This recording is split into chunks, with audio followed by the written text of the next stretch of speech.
Hello friends, welcome to my channel KC technique. तो आज हम इस वीडियो में देखने वाले हैं क्लास 12th की एक और poem, an elementary school classroom in a slum.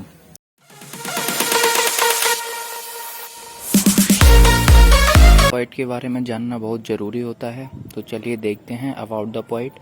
तो स्टेफन स्पेंडर 1909 से 1995 was an English poet and an essayist. तो ये एक इंग्लिश पोइट थे और ये ऐसे भी लिखा करते थे। He left University Oxford without taking a degree and went to Berlin in 1930। तो इन्होंने अपना कॉलेज जो भी यूनिवर्सिटी वगैरह थी वो बिना डिग्री लिए छोड़ दी और ये बर्लिन चले गए 1930 में ही। Spender took a keen interest in politics and declared himself to be a socialist and pacifist। तो स्पेंडर जो राइटर हैं इनको काफ़ी इंटरेस्ट भी था पॉलिटिक्स में, इसलिए इन्होंने अपने आप को सोशलिस्ट घोषित कर दिया। और पैसिफिस्ट भी, मतलब जो वॉर वगैरह में इंटरेस्ट नहीं रखता हो। तो पोइट के बारे में इतना काफ़ी है। अब हम आगे देखते हैं पोएम में। बिफोर यू रीड देखेंगे तो इसमें क्या लिखा हुआ है, हैव यू एवर विजिटेड और seen an elementary school in a slum. तो ये पूछ रहे हैं कि क्या आपने कभी विजिट किया है या देखा है एक एलिमेंट्री स्कूल स्लम एरिया में। What does it look like, तो ये कैसा दिखता है। तो चलिए अब हम ये सब स्टोरी में देखेंगे। तो एलिमेंट्री स्कूल मतलब प्राइमरी स्कूल, और स्लम मीन्स जैसे किसी भी सिटी के साइड में जो लोग बस्ती बना के रह लेते हैं, जिसे हम झुग्गी जो बोलते हैं, तो वो स्लम एरिया होता है। तो चलिए अब स्टोरी को देखेंगे, लाइन बाय लाइन स्टार्ट करते हैं। तो पोएट स्कूल में जाते हैं और देखते हैं far far from gusty waves these children faces. तो वो देखते हैं जो बच्चों का चेहरा है वो बहुत सैड है, बहुत उदास हैं। गस्टी वेव्स मतलब स्ट्रॉन्ग माइंड, एनर्जीफुल। तो जैसे हर एक चीज़ में एनर्जी होती है, बट ये बच्चे बहुत दूर हैं एनर्जी से। इन बच्चों का फेस पर कोई एनर्जी नहीं है, लाइक रूटलेस वीड्स। तो इन बच्चों को कंपेयर किया गया है रूटलेस वीड्स के साथ। मतलब रूटलेस वीड्स मतलब अनवांटेड प्लांट। जैसे हम कोई भी सब्जी वगैरह उगाते हैं खेतों में, तो जो पेड़ पौधे उगाते हैं उसके साथ में कुछ अपने आप से पेड़ पौधे उगाते हैं छोटे मोटे, तो वो अनवांटेड होते हैं। तो इन बच्चों को भी रूटलेस वीड्स बोला गया है। मतलब इनको एनर्जी, न्यूट्रिशन कुछ भी नहीं मिल रहा है। The hair torn round their pallor. तो पैलर मतलब डल फेसेस, गंदा फेस, पीला पड़ा हुआ। और उनके जो बाल हैं वो चेहरे पर बिखरे हुए हैं, तो बहुत ही गंदे दिख रहे हैं। तो जो पोइट हैं वो अब एक एक करके बच्चों को डिफाइन कर रहे हैं। तो देखते हैं first, the tall girl with her weighed down head. तो यहाँ पर एक लंबी सी लड़की है जो सर झुकाकर बैठी हुई है। इसका मतलब ये नहीं कि उसके सर पर कोई वजन वगैरह रखा हुआ है, वो शर्म और गरीबी की वजह से सर झुकाकर बैठी हुई है। And next the paper swimming boy with red eyes. तो यहाँ पर एक लड़का है जो पोइट बताते हैं कि पेपर की बराबर पतला है, और रेड आइज मतलब उसकी आंखें चूहे जैसी हो गई हैं, बाहर निकली हुई। मतलब उसे खाने वगैरह को ठीक से नहीं मिलता है, वो खाने के लिए एकदम लालची सा हो गया है, ऐसी उसकी आंखें हो गई हैं। The stunted unlucky heir of twisted bones reciting a father gnarled disease his lesson from his desk. तो यहाँ जो लड़का है स्टंटेड मतलब जिसकी ग्रोथ रुक जाती है खाना वगैरह ना मिलने से, इसलिए वो स्टंटेड हो गया है। अनलकी हेयर उसके पेरेंट्स वगैरह से या ग्रैंडपा वगैरह से उसने एक डिसीज़ को इनहेरिट कर लिया है। मतलब एक बीमारी आ गई है उसमें ट्विस्टेड बोन्स की, और वो इसी को क्लास में अपनी डेस्क में बैठकर रिसाइट कर रहा है। And at back of dim class one unnoted sweet and young. तो अब उसकी नज़र क्लास में पीछे बैठे हुए एक प्यारा सा और कम उम्र के लड़के पर पड़ती है जो कि अंधेरे में बैठा हुआ है। उसे कोई नोटिस भी नहीं करता है। His eyes live in a dream of squirrel game in a tree room other than this. तो पोएट देखते हैं कि उसकी आंखों में भी एक सपना है, वो स्क्वेरल गेम क्लेरी की तरह पेड़ों के रूम में गेम खेलना चाहता है, ना कि इस क्लासरूम में बैठकर पढ़ना चाहता है। तो यहाँ पर पोएट ने इन 3 बच्चों के बारे में बताते हैं। तो हम आगे चलते हैं। तो पोएट अब हमको क्लासरूम वगैरह के बारे में डिस्क्रिप्शन देंगे। On sour cream walls donations Shakespeare's head cloudless as dawn civilized dome riding all cities. तो जो क्लास की दीवारें थी वो बहुत पुरानी हो चुकी थी, बिल्कुल क्रीम की तरह गंदी सी। वहाँ पर डोनेशन लगे हुए थे, वो शेक्सपियर हैड जो उसे डोनेशन में मिले हुए थे। क्लाउडलेस डॉन्स मतलब शाम के टाइम की पिक्चर थी स्काई की, जिसमें बिल्कुल भी बादल नहीं थे।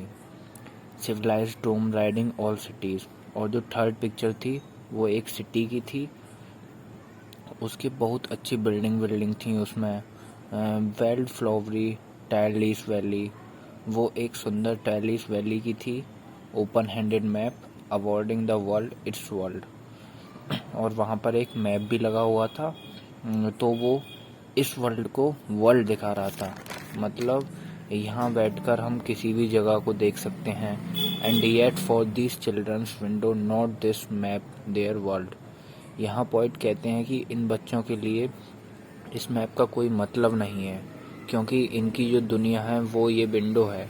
मतलब विंडो के बाहर जो ये देखते हैं, जो इनका स्लम है, जो देखते हैं सीखते हैं, वो है, ना कि ये मैप इनकी दुनिया है।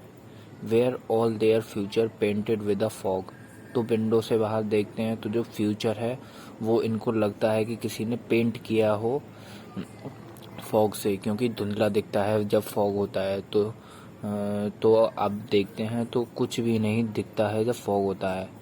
ऐसे ही इन बच्चों का फ्यूचर है। A narrow street sealed in with a lead sky. जो इनके स्लम की जो गली हैं छोटी छोटी, ऐसा लगता है कि जैसे बंद कर दिया है उन्हें, सील कर दिया गया हो लेड स्काई से। तो ये इस स्लम से निकल भी नहीं पाते हैं। Far far from rivers capes and stars of words.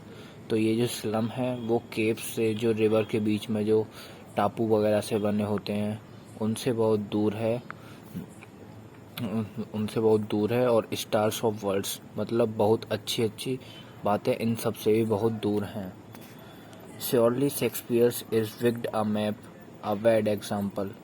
तो जो शेक्सपियर हैं वो इन बच्चों के लिए विक्ड हैं, क्योंकि ग्रेट पोइट हैं, जो great Raja Rani great world की स्टोरी लिखते थे, ये इन बच्चों की दुनिया से बहुत दूर हैं।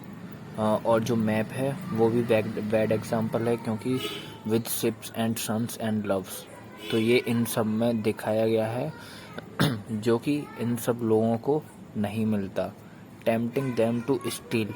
तो ये ऐसी चीज़ें पाने के लिए चोरी करेंगे, मतलब चोरी करने के लिए अट्रैक्ट होते हैं, इसलिए ये बैड एग्जाम्पल है। For life that slightly turn in the cramped holes from fog to endless night. तो इनकी जो ज़िंदगी है वो काफ़ी ट्रिकी और क्लेवरी तरीके से इन्हें होल्स में ढकेल रही है। तो फॉग मतलब अनक्लियर, और एंडलेस नाइट मतलब डार्कनेस, जो इनकी लाइफ में चलती है और पूरी लाइफ ऐसी ही रहती है। On their slag heaps, these children wear skin peeped through bones and spectacles of steels with mended glass like bottles bits on stones. तो मतलब ये वेस्ट मटेरियल के ऊपर रहते हैं, मतलब कूड़े कचरे के ऊपर रहते हैं। इनकी जो स्किन होती है ऐसा लगता है बहुत बेकार है, क्योंकि इनकी स्किन में से बोन्स दिख रही होती हैं साफ। एंड ये जो चश्मा पहनते हैं वो भी स्टील का होता है, काफ़ी हैवी होता है, और उसमें भी जो गिलास होता है वो टूटा फूटा लगा होता है, चिपकाया हुआ होता है। ऐसा लगता है जैसे किसी पत्थर पर हमने गिलास को तोड़ के उस पर पीस पीस जो हो जाते हैं वो चिपका दिया है उनके चश्मे में। All of their time and space are foggy slum. तो इनकी जो पूरी लाइफ है और जो टाइम है वो बिल्कुल धुएं से भरी एक स्लम की तरह हो गई है। So blot their map with slums as a big doom. तो जो पॉइंट कहते हैं वो कहते हैं कि ये जो मैप है उन पर स्लम को प्लॉट कर दें और बड़ा मार्क करें, एकदम डूम की तरह बिल्कुल बड़ा मार्क करें।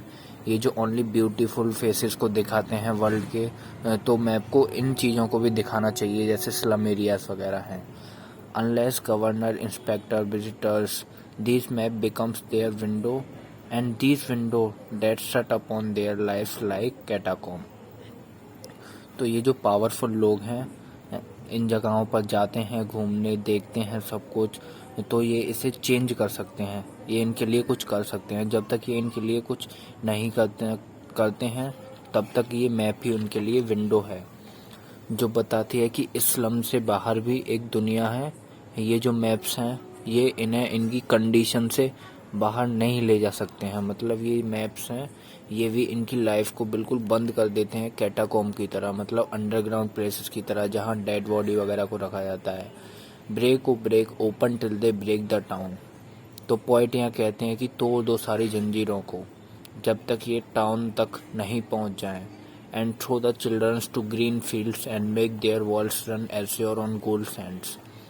इन सबको हरे भरे मैदान दिखाओ, खेतों में घुमाओ एंड इनके वर्ल्ड को फ्री कर दो, मतलब इनकी लाइफ को फ्री कर दो और इनको गोल्ड सैंड्स दिखाओ, जो बीच वगैरह की मिट्टी जो होती हैं वो दिखाओ, golden sands. And lets their tongues run naked into books and white and green leaves open.